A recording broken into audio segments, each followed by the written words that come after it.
विद्यार्थी मित्रांनो, टेक विजय या यूट्यूब चॅनलमध्ये आपल्या सर्वांचे सहर्ष स्वागत. मित्रांनो, या चॅनलवर आपण नवोदय, शिष्यवृत्ती तसेच प्रज्ञाशोध परीक्षेच्या तयारीच्या दृष्टिकोनातून उपयुक्त असे नवनवीन व्हिडिओ नेहमीच बघत असतो. आज आपण सरासरी हा भाग बघणार आहोत. पहा, सरासरी म्हणजे काय?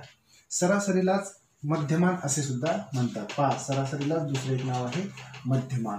आता सरासरी कशी काढायची आपण काही उदाहरणामधून हा भाग समजून घेणार आहोत. आता बघा, तुम्हाला लक्षात येत असेल की आपल्या वर्गामधले समजा एखाद्या वर्गामध्ये 30 विद्यार्थी आहेत. ते आपले सर दररोज हजेरी घेतात आणि हजेरी घेताना कधी 28 मुलं उपस्थित असतात, कधी 29 असतात. एखाद्या दिवशी काही सण असेल किंवा गावामध्ये काही कार्यक्रम असेल तर 25 मुलं उपस्थित राहतात. अशा पद्धतीने दररोज वेगवेगळ्या म्हणजे कमी अधिक प्रमाणात मुलं उपस्थित राहतात आणि महिन्याच्या शेवटी मुख्याध्यापक सरांना विचारतात की तुमच्या वर्गाची सरासरी द्या. तेव्हा सर काय करतात, तर दररोज जे मुलं उपस्थित राहिले त्या सर्व त्या मुलांच्या उपस्थितीची बेरीज करतात आणि त्याला शाळेचे जितके दिवस होते म्हणजे कार्यदिन म्हणतो त्याला आपण, त्याला भागतात आणि मग त्याचं 30 पैकी समजा 26, 27 किंवा 28 असं काहीतरी येते आणि मग सर सांगतात की आमच्या वर्गाची सरासरी 28 आहे. पहा, मग सरासरी म्हणजे काय, तर त्यालाच मध्यमान असे सुद्धा म्हणतात. त्या ज्या दिलेल्या संख्या आहेत या सर्वांचा एक मध्य असतो, त्याला आपण सरासरी असे म्हणतो. आता आपण काही उदाहरणामधून हे बघूया. 10, 19, 22, 21, 28 यांची सरासरी किती? आता सरासरी काढण्यासाठी आपल्याला एक सूत्राचा वापर करायचा आहे. सूत्र आहे दिलेल्या घटक संख्यांची बेरीज भागिले एकूण घटक. पहा, आता हे घटक आहे, या घटक संख्या आहेत, तर आपल्याला सरासरी काढताना आपण सूत्राचा वापर करूया. पहा, सरासरी सूत्र काय आहे? दिलेल्या घटक संख्यांची बेरीज. आता आपण काय करूया, घटक संख्यांची बेरीज करूया आपण. 10, 19, 22, 21 आणि 28 आणि ते एकूण किती आहेत? 1, 2, 3, 4, 5. ते एकूण 5 घटक आहेत म्हणून त्याला आपण 5 न भागूया. आता आपल्याला करायची यांची बेरीज. बघा, आपण बेरीज करण्यासाठी एक पद्धत वापरूया. हे 28 आणि हे 10 या दोघांची बेरीज किती झाली? 28 आणि 10 38.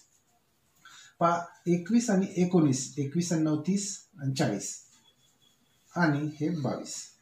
पहा, 8 आणि 2 10 0, चला 1, 4 आणि 4 8 आणि 2 10. अशा पद्धतीने आपण सोप्या पद्धतीने आपण बेरीज करू शकतो. यांची बेरीज झालेली आहे 110. आपण लिहून टाकू इथे 110, त्याला आपण 5 ने भागू.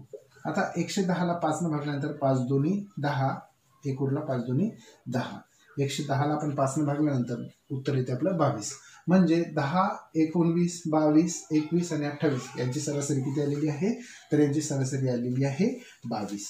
अशा पद्धतीने दिलेल्या घटक संख्येची बेरीज भागिले एकूण घटक या सूत्राचा वापर करून आपण सरासरी काढू शकतो. आता मित्रांनो, सरासरी काढताना या सूत्राचा आपल्याला वापर करायचा आहे. त्याचबरोबर आपल्याला काही नियमांचा सुद्धा वापर करायचा आहे. म्हणजे हे नियम जर आपल्याला चांगले माहीत झाले तर आपल्याला कुठल्याही प्रकारचा म्हणजे पेन न घेता सुद्धा निरीक्षणानं आपण सरासरी काढू शकणार आहोत. आता बघा, 1, 2, 3, 4, 5. आता ह्या संख्या कशा येतात? या संख्यांना आपण क्रमवार संख्या असे म्हणतो. बरोबर आहे, या संख्यांना आपण क्रमवार संख्या असे म्हणतो. त्यानंतर 2, 4, 6, 8, 10 ह्या सुद्धा क्रमवार समसंख्या आहेत. ह्या संख्या सुद्धा क्रमवार आहेत, पण त्या क्रमवार समसंख्या आहेत.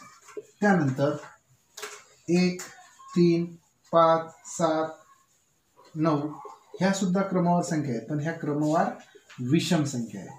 ह्या क्रमवार विषम संख्या आहेत. त्यानंतर पाढ्यामधील पटीतील संख्या, त्याला गुणिते म्हणतो आपण. समजा आपण 5, 10, 15, 20, 25 ह्या संख्या सुद्धा पटीतील संख्या आहेत. म्हणजे ह्या क्रमवार पटीतील संख्या आहेत, ह्या सुद्धा क्रमवार संख्या आहेत.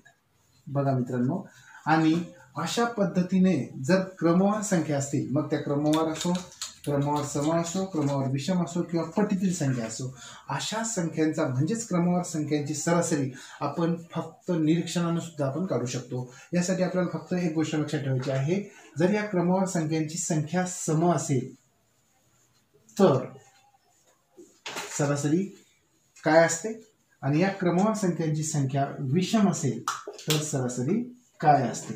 आता आपल्याला हे उदाहरणामधून आपल्याला समजून घ्यायचं आहे.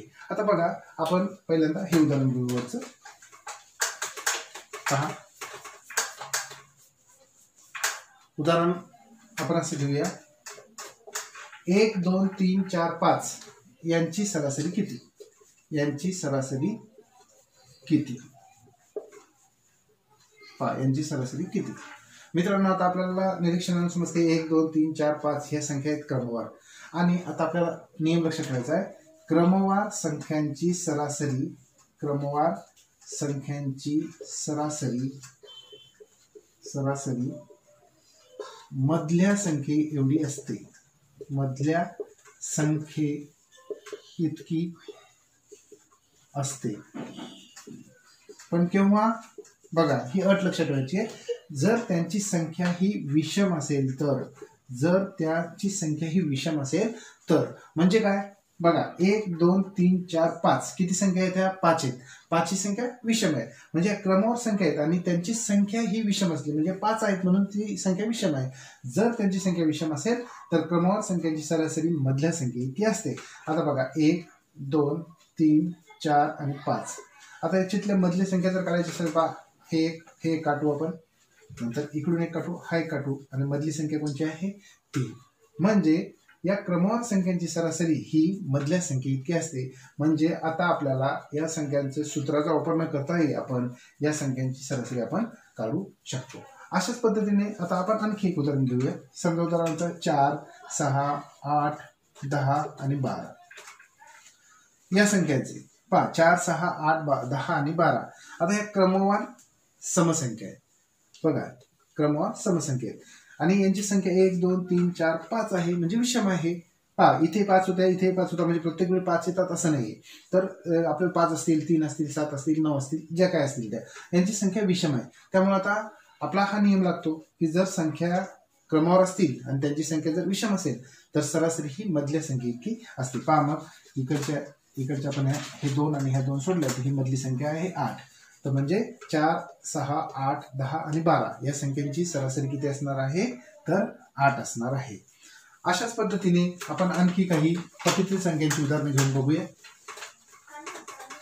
बघा आपण 6 12 सायंत्रिक 18 संयुक्त 24 6 35 6 6 36 6 7 42. बघा आता 6 12 18 24 30 36 आणि 42 या संख्यांची सरासरी किती, हा असा प्रश्न आहे आपला. या संख्यांची सरासरी किती. आता ह्या पटीतील संख्या आहे, बघा पटीतील संख्या हे सुद्धा क्रमवार संख्या असतात. मग त्यांची संख्या किती ती मोजू आपण आधी. 1 2 3 4 5 6 7 म्हणजे यांची संख्या विषम आहे. आणि जर क्रमवार संख्यांची संख्या जर विषम असेल तर सरासरी काय असते, मधल्या संख्या इतकी असते.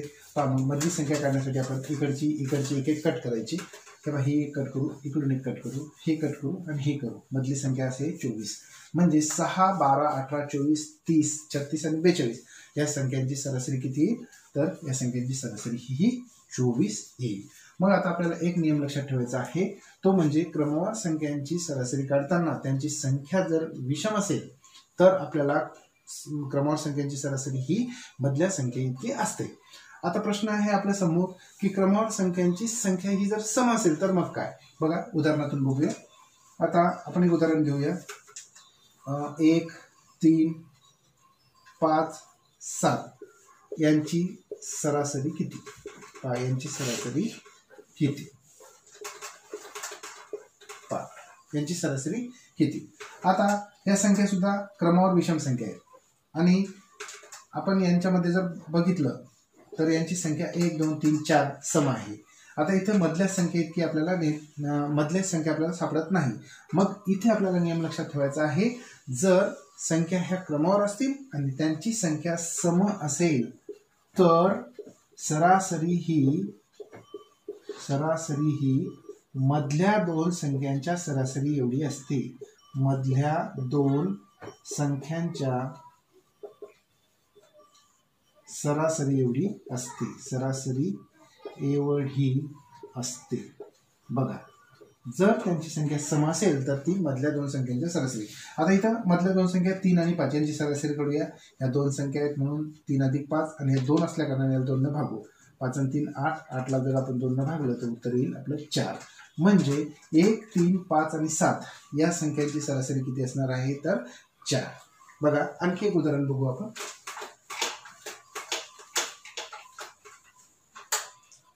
पहा